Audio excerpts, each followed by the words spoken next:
नमस्कार, मैं हूं पूजा सिंह। आप सभी का स्वागत है कुछ तो है न्यूज़ नेटवर्क की इस स्पेशल रिपोर्ट में, जिसमें आप देख रहे हैं राहुल गांधी की भारत जोड़ो यात्रा।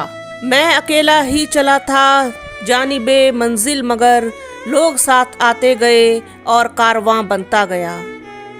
मजरू सुल्तानपुरी का ये शेर शायद उन लोगों के लिए है जो अपने बलबूते पर कारवां बनाकर लोगों का हुजूम अपने पीछे चलाने का दम रखते हैं। इसी दम को दिखाने के लिए गांधी के देश में एक बार फिर से एक और गांधी भारत को जोड़ने निकल पड़ा है।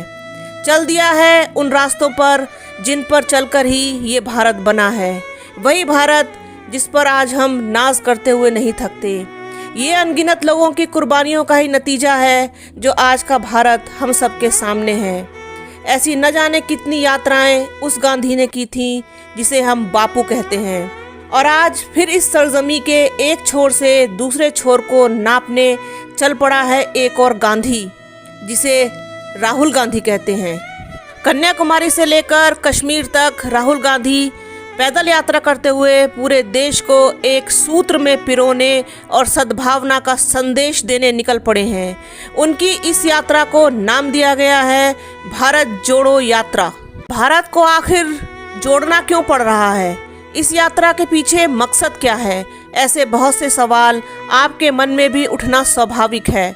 तो इन सवालों का जवाब है कि भारत इस वक्त जिन समस्याओं से जूझ रहा है और इन समस्याओं को लेकर लोगों के मन में संशय की स्थिति है कि वो एकजुट नहीं हैं। फिर चाहे वो महंगाई हो, बेरोजगारी हो, लोगों के मन में नफरत की भावना हो, इन सब के प्रति लोग लगभग संवेदनहीन हो चुके हैं।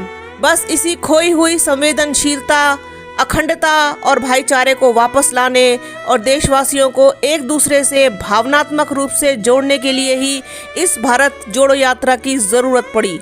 7 सितंबर को तमिलनाडु के कन्याकुमारी से शुरू हुई ये यात्रा 150 दिन तक चलेगी। इस दौरान यह 12 राज्यों के 20 शहरों से गुजरेगी और 3570 किलोमीटर लंबी इस यात्रा का समापन जम्मू कश्मीर में होगा। किसी भी संस्कारी पुत्र की तरह ही अपनी यात्रा शुरू करने से पहले राहुल गांधी ने श्री पेरुम्बदूर में जाकर अपने पिता राजीव गांधी की समाधि पर श्रद्धांजलि दी। जिस स्थान पर उन्होंने अपने पिता को खोया था, उसी स्थान पर राहुल गांधी बहुत देर तक शांत मुद्रा में बैठे रहे। उस वक्त उनके अंदर की उथल पुथल का अंदाज़ा लगा पाना भी मुश्किल है। पिता के लिए पुत्र का ये मौन बहुत ही भावुक कर देने वाला था। 150 दिनों तक चलने वाली यह पदयात्रा हर दिन 2 बैच में चलेगी। पहला बैच सुबह 7 से 10:30 बजे तक और दूसरा दोपहर 3:30 बजे से शाम 6:30 बजे तक का होगा। सुबह के सत्र में जहां कम संख्या में प्रतिभागी शामिल होंगे, वहीं शाम के सत्र में भारी संख्या में इसमें लोग शामिल होंगे। सुबह के सत्र में यह यात्रा करीब 15 किलोमीटर का फासला तय करेगी, वहीं शाम को करीब 8 से 10 किलोमीटर की दूरी तय की जाएगी। औसतन रोजाना लगभग 22 से 25 किलोमीटर चलने का लक्ष्य निर्धारित किया गया है। यात्रा के दौरान राहुल गांधी लोगों से मिलेंगे, उनसे संवाद स्थापित करेंगे और अपनी बात को स्वयं जन जन तक पहुंचाएंगे। जिस काम को लोकतंत्र के चौथे स्तंभ को बड़ी निष्पक्षता के साथ खुद करना चाहिए था, उस काम को करने के लिए राहुल गांधी को स्वयं सड़कों पर उतरना पड़ा। राहुल गांधी का यह निर्णय कांग्रेस पार्टी के लिए कहीं ना कहीं संजीवनी बूटी का काम करेगा, इसमें कोई दो राय नहीं है।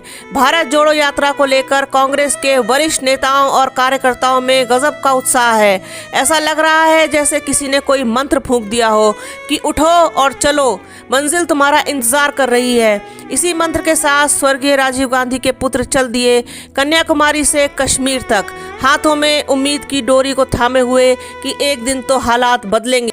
और कुछ हो या ना हो, लेकिन राहुल गांधी की इस यात्रा ने उनके विरोधियों और विपक्षी खेमों में हलचल पैदा कर दी है और बेचैनी बढ़ा दी है, क्योंकि इसके बाद तमाम तरह के आरोप उन पर लगने शुरू हो गए हैं और ये सिलसिला थमेगा नहीं।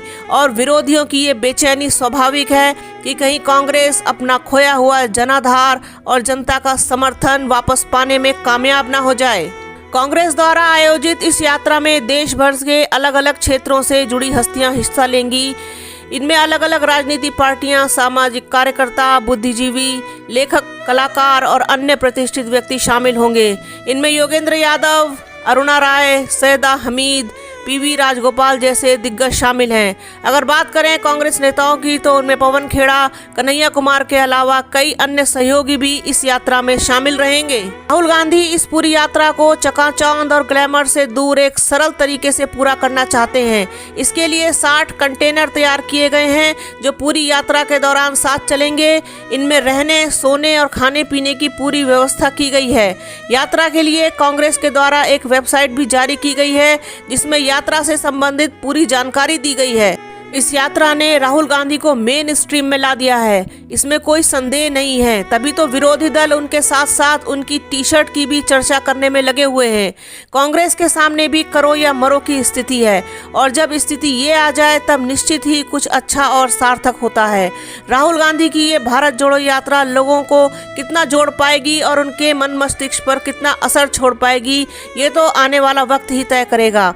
लेकिन इतना तो तय है कि ये भारत जोड़ो यात्रा आम जनमानस को सोचने पर मजबूर तो करेगी कि महंगाई क्या है, बेरोजगारी क्या है, हिंसा और नफरत क्या है। तभी तो राहुल गांधी जानते हैं कि वो दरिया हैं और उन्हें अपना हुनर मालूम है। वो जिस तरफ भी चल पड़ेंगे रास्ता हो जाएगा। इस बार की स्पेशल रिपोर्ट में फिलहाल इतना ही। जल्द मिलेंगे दोबारा एक नई रिपोर्ट के साथ। तब तक के लिए जय हिंद। हमारे चैनल को सब्सक्राइब कीजिए, लाइक और शेयर कीजिए जिससे आप सामाजिक मुद्दों से रूबरू हो सकें।